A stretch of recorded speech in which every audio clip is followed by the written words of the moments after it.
नई बहू और चुड़ैल। दोस्तों, आज मैं आपको सुनाने जा रहा हूँ एक ऐसी डला देने वाली कहानी जिसमें शामिल है गांव का एक पुराना रहस्य और एक नई दुल्हन की चीखें और एक ऐसी चुड़ैल जिसके बारे में सुनकर ही रूह कांप उठती है। गांव छोटा सा था, चारों तरफ फैले खेत, कच्चे रास्ते और पुरानी हवेलियाँ। उसी गांव के ठाकुर साहब के बेटे अरविंद की शादी बड़े धूमधाम से हुई। बारात जब दुल्हन को लेकर लौटी, पूरा गांव देखने जमा हो गया। दुल्हन बेहद खूबसूरत थी, नाम था रीना। लाल जोड़े में सजी रीना जब पहली बार आंगन में उतरी तो हर किसी की नजरें उस पर टिकी थीं। बुजुर्ग औरतों ने ढेरों आशीर्वाद दिए। सब कुछ बिल्कुल परियों की कहानी जैसा था। लेकिन दोस्तों, हर खुशी के पीछे छुपा होता है अंधेरा, और रीना की शादी की ये खुशी थी जल्द ही एक डरावनी दास्तान में बदलने वाली थी। ठाकुर साहब का घर बहुत बड़ा था, मगर गांव वाले कहते थे कि उस हवेली में एक पुराना श्राप है। उस हवेली के पिछवाड़े वाले पीपल के पेड़ पर चुड़ैल का बसेरा है।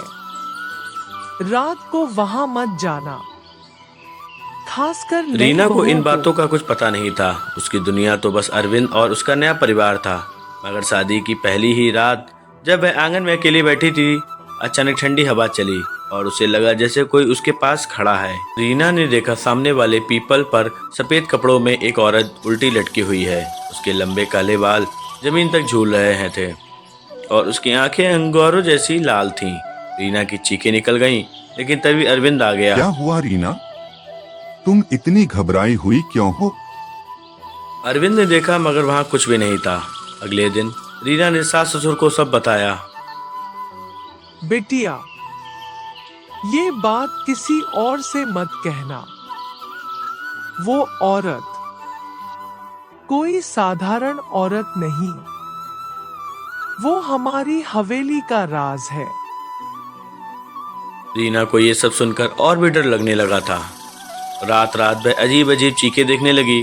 कभी उसकी अलमारी अपने आप खुल जाती, कभी आईने में उसका चेहरा बदलकर चुड़ैल का चेहरा नजर आता, कभी कमरे में पायल की आवाज गूंजती। अरविंद उसे बार बार समझाता कि ये उसका वहम है, मगर दोस्तों, क्या कोई वहम इतना हकीकत जैसा हो सकता है? शादी को एक हफ्ता ही हुआ था। एक रात रीना अपने कमरे में अकेली थी। अचानक दरवाजा जोर जोर से बजने लगा। उसने सोचा अरविंद होगा, लेकिन जैसे ही दरवाजा खोला, सामने वही औरत खड़ी थी। सफेद साड़ी, बिखरे बाल, घर तेरा खून से नहीं लथपथ है। चेहरा।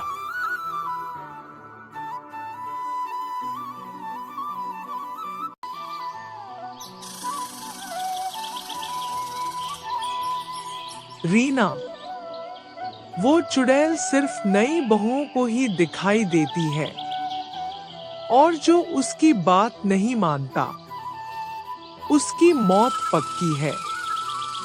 सालों पहले ठाकुर साहब के छोटे भाई की शादी हुई थी। नई बहू सावित्री को यह हवेली रास नहीं आई। शादी की पहली रात ही वह रहस्यमय ढंग से गायब हो गई।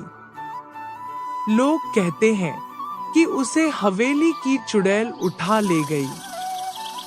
उसके बाद जितनी भी नई बहुएं आईं, किसी ने इस हवेली में ज्यादा दिन नहीं गुजारे। कोई बीमार पड़ गई, कोई पागल हो गई, और किसी की मौत हो रीना गई। अब कांप रही थी।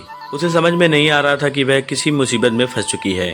दिन बीतते गए, मगर चुड़ैल का आतंक और बढ़ने लगा। कभी रीना के कानों में अजनबी औरतें फुसफुसाती जाएं, कभी बिस्तर अपने आप हिलने लगते, कभी कमरे के शीशे पर खून से लिखा होता, रीना तेरा समय पूरा हुआ। रीना अब धीरे धीरे मानसिक रूप से टूटने लगी थी।